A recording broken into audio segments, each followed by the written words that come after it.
they give them a survival kit. My favorite was a Navy SEAL they dropped on top of a mountain in Greenland, covered in snow, which was kind of funny that Iceland has grass and Greenland doesn't.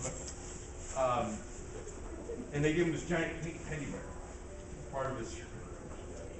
But anyway, the thing about Dude, You're Screwed is you can always, every show that I watch, hour-long show that I watch, if I learn one thing from that show that I can apply somewhere in my life, to me, that's a valuable investment of my time. Okay? I've read some crappy books in my life, but if I learn one thing from that book, it's worth every dollar I paid for it. Okay? There's Recoil magazine came out with, I think it's called Off the Grid. They put it out for 3 months. It's like a $12.99 for a magazine. And when I first saw it, I went up to the counter, I was going to buy it. And the lady said it was $13 to change up the tax. I'm like, I don't want one. But I bought it anyway. It had a pretty cool cover. And, you know, I never listened to my parents anyway. So when they said don't judge a book by the cover, that's the first thing I do. And so I sit out in my car and I'm flipping through it. And I catch this one article. It took me like 5 minutes to read it. And I learned like 9 things. So now every month, that magazine, or every 3 months, that magazine comes out new issues. I buy it. It's worth the money. I learn something new every time. The point of saying that is from Dude, You're Screwed, one of the first things you learn is this. Civilization follows water. Okay? If you're ever lost in the woods, doesn't matter whether it's nighttime, daytime, doesn't matter. I play that game with my grandsons. So the easiest rule of thumb is this. Forget about what side does the moss grow on and trees lean toward a certain direction. Forget about all that. 2 simple things to remember. If you're walking downhill and you want to get back to where you came from, you got to walk uphill. Rule number 1. Rule number 2, when you get to the water, that water's going to lead you to people somewhere. Now you just got to decide go left or right. Make a decision, stick to it, and go. Okay? Actually, the river will lead you to the bottom of my mountain. And maybe the bunker across. I'm not going to tell you which river. Yeah. I couldn't find it anyway, don't worry. Yeah. If we weren't recording, I'd tell you, but we are, and I don't want the whole world to know where I am. Anyhow, getting back to the newsroom, we talked about that earlier, the same episode where they had the guy that was supposedly from the EPA. I loved his next response when he says, you know, there's 2 things you should know. 50% of the world's population lives within 150 miles of the ocean. And will the equal. He says, in the second, the guy says, people can't breathe underwater. You know, I love that. Because it's true, right? Humans are like any other animal. We follow the path of least resistance. Okay?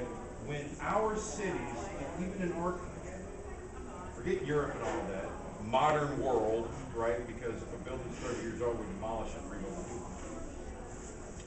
it. In our country, if you look at all of the major cities, they either were established when the railroad came through.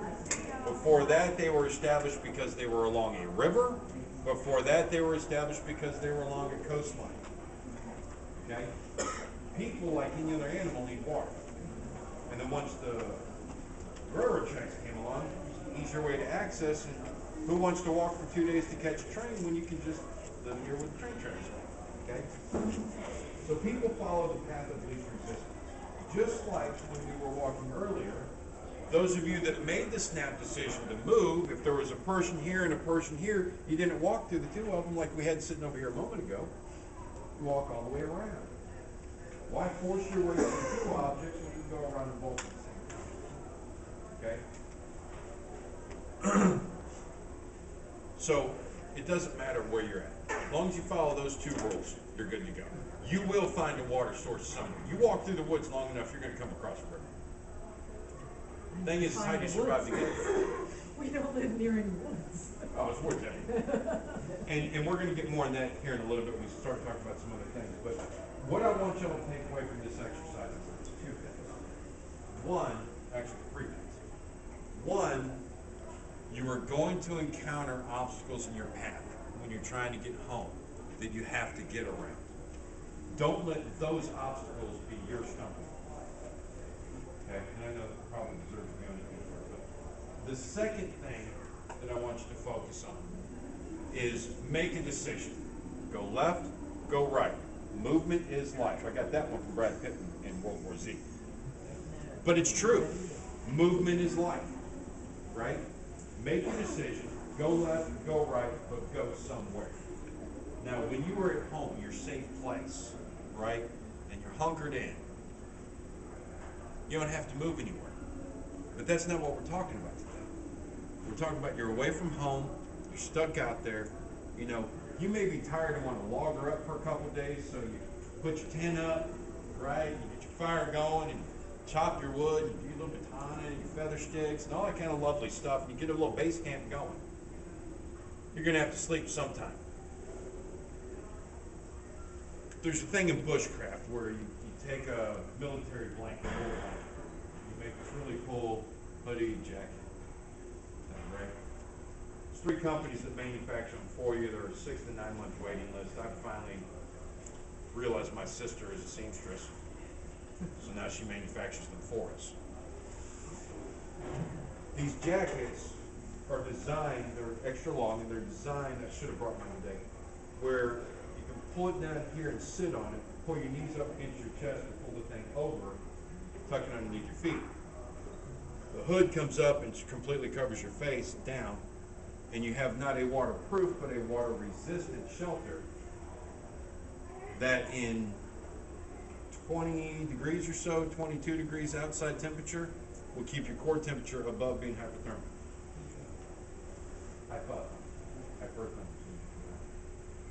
The point of saying that is, you may want to logger up for a couple days. No. You may have this great, awesome $700 tent you carry with you. No. Movement is life. When you stop, you throw a fuel expedient shelter together, something small enough it's not going to be seen by a bunch of people. You cover up, go get your sleep, get up next morning, and move on. You don't stay in one place for long unless somebody in your group is hurt. Then it's acceptable. You put out security. You do stupid things like you build a nice little shelter. You can do a bunch of trapping and hunting while that person's healing, and then when you get ready to leave, you turn that shelter into a smokehouse and you smoke all your meat so it'll stay with you. These little things you learn along the way. Final thing I want to leave you with is this. When you're walking, understand your footsteps. It doesn't do you any good to know where you're going if you have no clue how you're getting there. When you're walking home, you're getting there with your 2 feet. If you focus on your steps, okay, you minimize the amount of noise you make. You give your mind something to focus on in a turbulent time when your body is under a tremendous amount of stress, which allows you to have something to focus on, which allows you to be able to control your breathing and your heart rate. This will ensure your survival. Any questions? Cool. Let's go back over here.